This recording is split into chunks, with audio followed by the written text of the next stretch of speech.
How did the Terminator and George Orwell influence one of the most iconic industrial metal records of the 90s? We gotta stick together!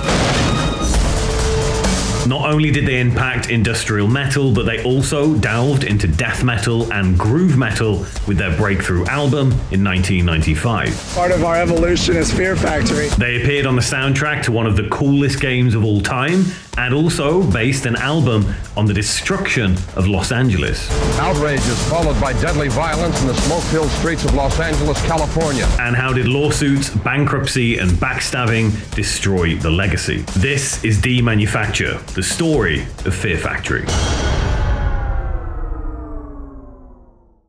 In 1997, a game developer called Stainless Games released an all-out apocalyptic racing game called Carmageddon. This game ended up being banned or heavily censored in several countries. The goal of the game was not only to win the race, but also obliterate pedestrians in a brutal and bloody display of violence. And it just so happened that Fear Factory would have 3 of their songs featured in this gory, pixelated title. Body Hammer, Demanufacture, and Zero Signal would appear in the game, all taken from their second studio album of the same name, Demanufacture.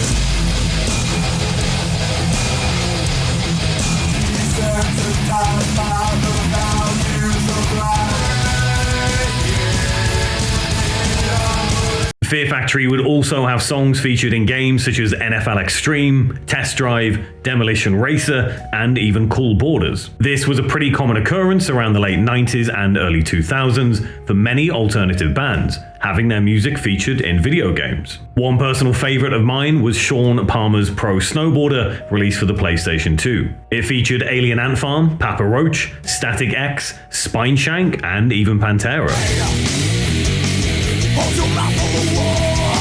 And this is essentially the era where Fear Factory would make a name for themselves.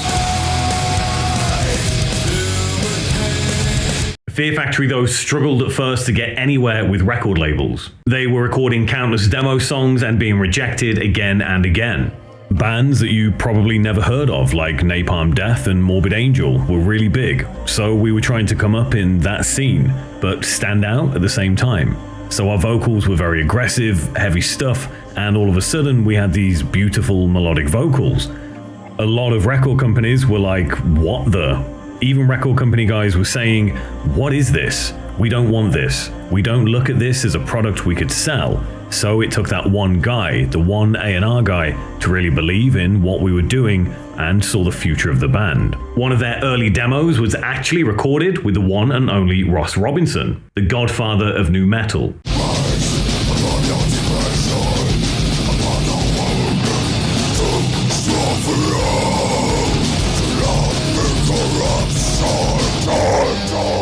And it would be Max Cavalera of Sepultura that would actually help Fear Factory get signed. I was using the Ross Robinson demo to shop Fear Factory to record companies. A lot turned me down. Metal Blade, Earache, Nuclear Blast, Peaceville. There was a music convention going on in Los Angeles. All the record companies went there. It was a place to be seen, watch bands, and party. I ran into Max Cavalera and he knew me from Brigeria. I told him about Fear Factory. We went to his hotel room and put the cassette on.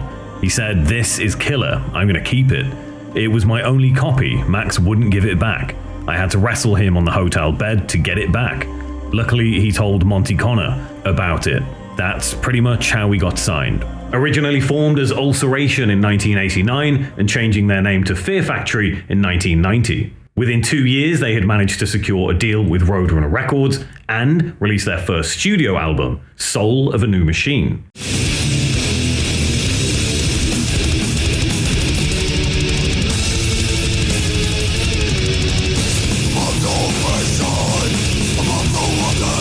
Soul of a New Machine would be classed as death metal and industrial metal. And is it just me, or are there some hints of Pantera's Cowboys from Hell in this record?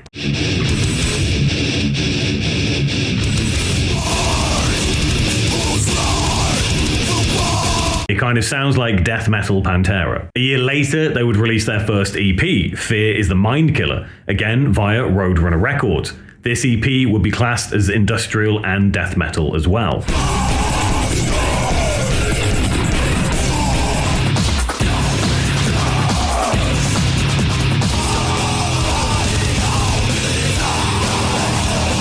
Fear is the mind killer is what we wanted to be. We just didn't have the technology to do that at first.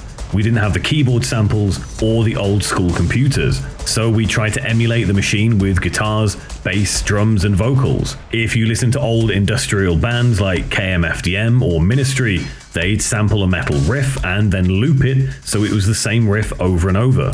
Well, we were trying to copy that. KMFDM and Ministry are, of course, well known for their pioneering contributions to industrial music, but I'm not sure Fear Factory knew they would also go on to influence the genre and also some bands of this era. I definitely feel that back in the 90s when Fear Factory first came out, that we definitely did have an influence in this genre we call metal. And I say metal as a whole, not the subgenres.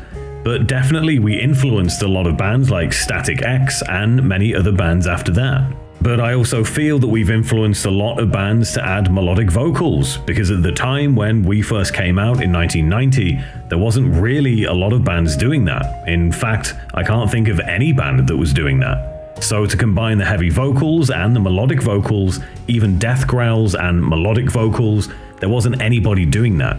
I feel that Fear Factory definitely influenced that to a lot of different genres in metal. I would say the Soul of a New Machine had somewhat of a mixed sound, but you can for sure hear the influence of death metal on this record. However, co-founder and guitarist Dino said the band's sound was heavily influenced by Metallica, specifically one song, literally the song One. I was influenced by Metallica, the song One, just from that little riff part. Just hearing this little part, I thought, why can't they do that all the time? I'm going to do that with my band. If they're not going to do it, I'll do it. And that's what I started doing with Fear Factory. That was my going into it, that was part of my mentality. Combine that with the low tuning and wanting to emulate a sampled guitar. If you listen to a lot of the early industrial music, even some techno stuff where they would loop a guitar riff, that's where I got the stop-start kind of thing. KMFDM in the late 80s sampled a Slayer riff. And if you're wondering what an industrial song with a Slayer riff sounds like, here it is. Although Soul for a New Machine was technically the first Fear Factory album, they kind of had another first record. The demo that Dino played to Max Cavalera was actually an album Fear Factory had recorded with Ross Robinson. The record was called Concrete and was recorded in 1991 at a studio owned by Blackie Lawless of Wasp.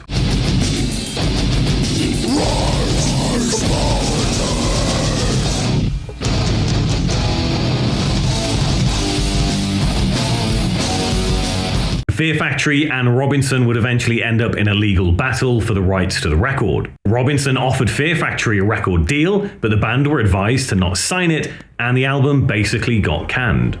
When we recorded Concrete in 1991, Ross was working at Blackie Lawless's studio, late at night so we wouldn't have to pay for studio time. Ross let us in. We started recording at 8 PM all the way to 3 AM just to get the record. We were stealing studio time to make the record happen. We didn't have a lot of gear either, so we borrowed a lot of gear. After the session, we permanently borrowed it. This record would eventually see the light of day in 2002, and listening to it now, it's almost completely void of anything that would even slightly resemble industrial music. Which is weird, because some of the songs were re-recorded and ended up on Soul of a New Machine. Concrete would actually be the first full production job Ross Robinson would receive. He would then go on to record Korn's debut record in 1994 and Sepultura's Roots in 1996. I think it's safe to say that Fear Factory were off to a bit of a rough start.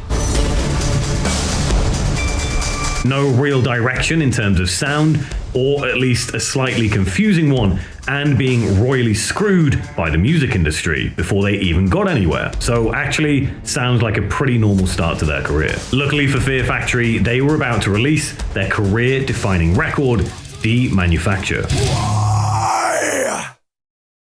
This time, there are two. Terminator 2. In 1984, director James Cameron would release The Terminator. Do I really need to explain what this is? Okay, I will. The Terminator is an American science fiction film, one of the greatest of all time, with Terminator 2 obviously being the best one, and anything after that sucked. The Terminator, played by Arnold Schwarzenegger, portrays a cybernetic entity from the future and basically comes to f shit up in the first one and then tried to stop things from being f***ed up in the second one. And believe it or not, this film would actually influence a Fear Factory record, amongst some other things, of course. I'm influenced in many ways, by books, by films, by stories, and films have always been a large factor in the influencing of my writing, in the ideas and the concepts of a Fear Factory song. For instance, the movie The Terminator was a big influence early on with the record's Demanufacture. Fear is the mind killer, that kind of thing. The Book of June had a big influence. Blade Runner had a huge influence on me. There's so many more ideas that come from movies and the concepts of films. So yeah, I do get inspired not just by horror or sci-fi, but by films in general. Burton C. Bell was also a co-founding member of Fear Factory along with Dino. They would actually be two of the longest standing members of the group. Burton was initially in a group called Hate Face, and his first time on stage was actually supporting LAPD. LAPD were active from 1989 to 1992 and featured 3 members that would become Korn. I was born in Houston, but we moved around a lot. I got accepted into art school in Washington, D.C., but music and nightlife was becoming more important than school, and I dropped out. 6 months later, a guy I worked at a record store with was like, "Let's move to LA." That's what I remember. He's still one of my best friends. And he swears that I told him I was moving to LA to be a rock star. Around the same time is when Burton met Dino, and they bonded over their love for one very specific album, Street Cleaner, the debut record by Godflesh.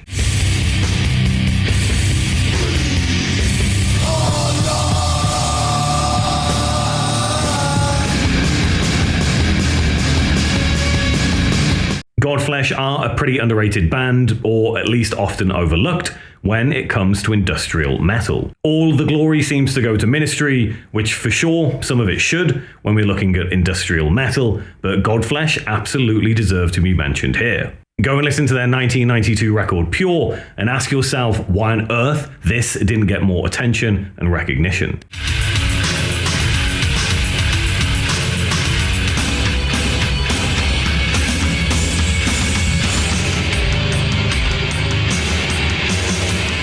Fear Factory's second record, Demanufacture, would be released in 1995, and this time it would again be classed as death metal and industrial, but also groove metal as well.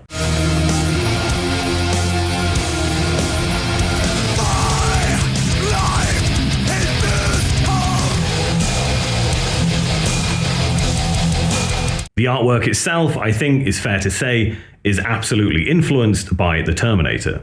Or at least a fusion of humanity and cybernetics, or some sort of digital influence. The ribcage on the left is essentially a barcode that transforms into a human ribcage on the right. And the metallic colors used here, along with the very machine-like font and textures, really give it a, I guess, industrial feel.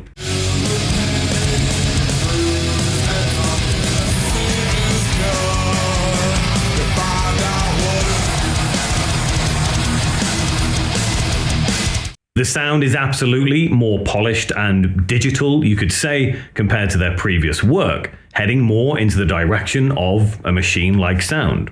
And if you listen to the start of Zero Signal, it sounds very familiar. And here's another one that sounds very familiar. So let's talk a little bit about this groove metal label that the album has. If you say groove metal to anyone, they will instantly say Pantera, and rightly so. Now, I'm not going to get into the origins of groove metal here, or Pantera, but there are for sure some arguments that Pantera simply perfected groove metal as opposed to invented it. Cue the Pantera ripped off Exorder comments below.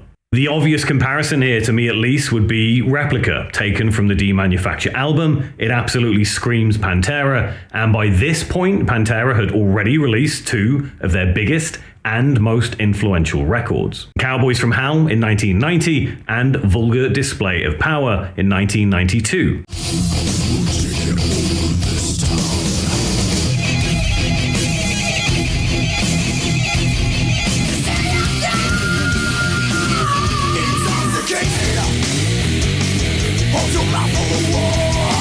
So were Fear Factory actually influenced by Pantera as well? Not according to Fear Factory's co-founder Dino. I've never said Vulgar was a Demanufacture reference because it took me a while to get past Pantera being a glam band that turned into a groove metal band.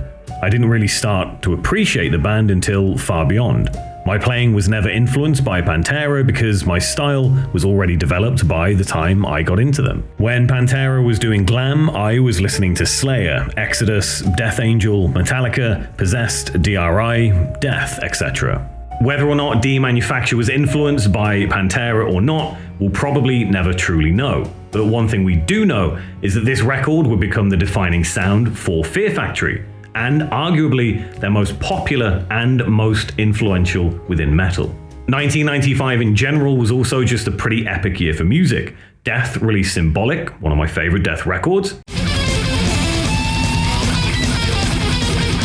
At the Gates released Slaughter of the Soul, Dark Throne released Panzerfaust, and Rammstein released Herzeleid. Another interesting influence for this record actually came from real-world events. Outrage is followed by deadly violence in the smoke-filled streets of Los Angeles, California. It must have looked like the apocalypse was upon this area of the USA. From 1990 to 1995, there were fires, floods, and riots. In 1994, there was a big earthquake, so we saw LA being destroyed. We saw all the looters, we saw people shooting each other, we saw the National Guard patrolling our streets at night. So we were living it. Bert was able to channel all of that and put it into Demanufacture. The first line you hear on the album is, "Desensitized by the values of life." That was what we saw. In 1992, huge riots took place across Los Angeles. The riots lasted 6 days and involved multiple shootouts. 12,000 people had been arrested, over 2,000 injured, and over 60 people had lost their lives. And not to be disrespectful to those that died, but it almost sounds like the Terminator film itself. Demanufacture was a concept album, but it was inspired by true events. We were in a hostile environment. The whole time leading up to the riots, you could sense tension in the air between everybody. Everyone was a target. No one trusted the police. It was surreal. There were guys on top of buildings with semi-automatic rifles protecting their goods. We were living in Demanufacture times, fighting against the man and struggling for survival. So the album itself was about the demanufacture of society, a complete and total breakdown of civilization as we knew it. And this shouldn't come as a surprise to anyone that's followed Fear Factory in depth over the years. Many of you will know that vocalist Burton C. Bell was also a big fan of George Orwell. He was the one who really brought the man and the machine thing together. The machine is society. The machine is the establishment. And when you read Animal Farm or 1984, it's that machine that really keeps the man down and keeps us down. And that was my biggest influence as a kid. That and reading Kurt Vonnegut, Philip K. Dick, William Gibson, yeah, they bring a science fiction element into it. Technology became involved, but the storyline always involved some type of chaos within man himself, within society, and just trying to deal with everything. And that's where it all comes together. And for those that don't know, 1984 is a pretty iconic book that essentially predicts a dystopian nightmare for the human race, one that many believe we are currently living in. 1984 is a novel by English author George Orwell, published in 1949 as a warning against totalitarianism. The novel's chilling dystopia made a deep impression on readers, and Orwell's ideas entered mainstream culture in a way achieved by very few books. The book's title and many of its concepts, such as Big Brother and the Thought Police, are instantly recognized and understood, often as bywords for modern social and political abuses. So I guess in a way you could say that the concept of demanufacture was certainly ahead of its time, but it was also inspired by true events that were taking place. I guess it's more a case of history repeating itself. Many albums that were written in protest in the 60s and 70s, and even 80s, could be applied to the modern day issues as well that we have.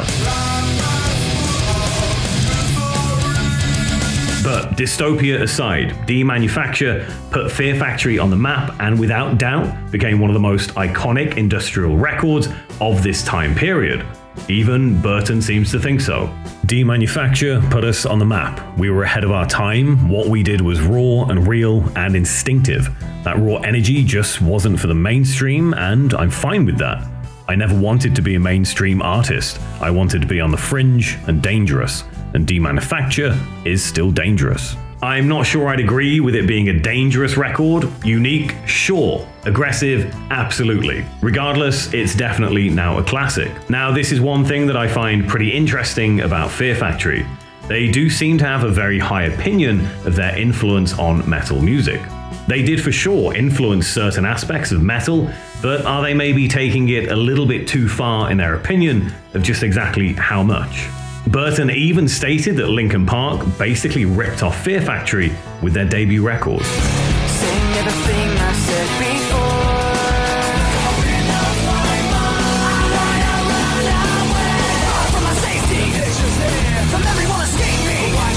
Hybrid Theory was released in 2000 and became a global smash hit. It debuted at number 16 on the Billboard chart and was certified gold in just a matter of weeks after its release. And I think it's fair to say this record made rock stars out of Linkin Park overnight, depending on what your definition of a rock star is. I remember this time period pretty well. I was working in a record store, and I remember this album being plugged constantly. Not to mention seeing the video for One Step Closer, absolutely dominating music TV channels 24/7. And although this record itself is technically classed as nu metal and alternative rock, it absolutely has some industrial elements to it, which just never occurred to me at the time. Demanufacture defined my career. That's how I see it. People didn't know what to make of Soul of a New Machine. Was it death metal or industrial or thrash? Plus, the singing threw people off. And then we did the remix album, Fear is the Mind Killer, and that threw everybody off even more. But Demanufacture was the album that made Fear Factory Fear Factory. It was our defining moment. It gave us a sound, and it almost created a new genre. I think many people tried to copy it, but never succeeded. Linkin Park did a watered-down version of Demanufacture with Hybrid Theory. I respect what they did, but to me, it sounded like Demanufacture for kids. That's a pretty brutal statement to say. It was basically Demanufacture made for kids. And I must admit, I did laugh when I read it, and for sure, a lot of people are going to say that Burton is right in the comment section. Unfortunately for Fear Factory though, this would all be very irrelevant as they were about to call it a day and almost ruin their legacy. Why? Obsolete, released in 1998, and Digimortal in 2001 would be the final two records from Fear Factory before things started to get a bit out of hand. They would split up in 2002, reform in 2003, split up again in 2006, reform again in 2009, and Burton would finally leave the group in 2020. And it's some of the same old stories we've heard time and time again from almost every band ever. First of all, with Ross Robinson, the lawsuit regarding that sneaky little album Concrete, which by Burton's words, kind of ruined the entire career of Fear Factory. Dino and Ross had been friends for a while. Ross was starting his own label and he wanted Fear Factory to be the first band on it, so we recorded 16 songs in a week. We were hauling ass. Then, all of a sudden, Ross handed us these contracts.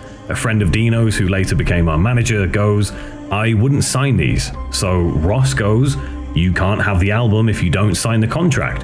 Ross sued us, which foreshadowed the entire career of Fear Factory. But even without this, I don't think things would have been much different for them. Despite Dino and Burton forming Fear Factory together and bonding over some similar tastes in music, as with most musicians, things don't always stay the same, and eventually they get sick of each other. Well, honestly, I just couldn't work with Dino anymore. I'd had enough. People change. I'd changed. And he had changed as well. He just became someone I couldn't work with anymore. So I told him, I'm never going to work with you again, so good luck. There's a lot of personal things going on. I don't want to go accusing people of anything because I'm not a psychologist, but the person he was becoming, I was just not liking. He was not being a nice person. And then lawsuits between band members essentially destroyed what legacy might have been left for Fear Factory. Two of the classic lineup had decided they were owed money from Dino and Burton and took legal action against them. Burton even had to file for bankruptcy twice. It financially ruined him. Me and Burton got sued by Christian and Raymond for monies owed. We owed them money. I ended up beating my lawsuit against those guys, but Burton ended up losing his lawsuit against those guys and had to pay them $1 million. So Burton decides to quit the band. One of the biggest misconceptions is that people thought I sued Burton, but that's not true. It was Raymond and Christian who sued us individually. We had separate lawsuits. Dino ended up winning his case, however, Burton lost, and he was basically screwed. It actually turned out to be a very complicated legal battle and went on for a long time. And it wasn't just about being owed money. Dino also had to fight to retain the rights to the Fear Factory trademark and the rights to the name, so he basically had to pay to keep his band. They didn't own the trademark, even though they tried to take the trademark from us and tried to find every possible way to do that, because that's what lawyers do, right? They were not successful. So the bankruptcy court owned Burton's half of the trademark, they put it up for sale, it's like eBay, they auction it off. So I had to place a bid if I wanted that trademark, and that's what I did, I put a bid up. Imagine having to buy your own band back so you can keep the rights to the music you released and the name you came up with. But that's the music industry. Despite all of this, Fear Factory have released 10 albums in total between 92 and 2021. And there have been multiple side projects with Burton's Ascension of the Watchers and Dino's Brujeria, along with Divine Heresy, all worth checking out. But I think it's ultimately sad to see the overall legacy of Fear Factory tarnished with legal battles and personal conflicts. Demanufacture was arguably their best album, and I can't help but wonder how different their career would have been without these external factors forcing them to focus on everything but the music. It's ironic that their most iconic record could also be a story of their own demanufacture. Thanks for watching, everyone, and just a quick note. If you're into gaming, I now have a gaming channel that focuses on gaming documentaries, gaming news, and lots more. So please feel free to check it out and subscribe. The links are either on screen or they'll be linked in the description and the pinned comment.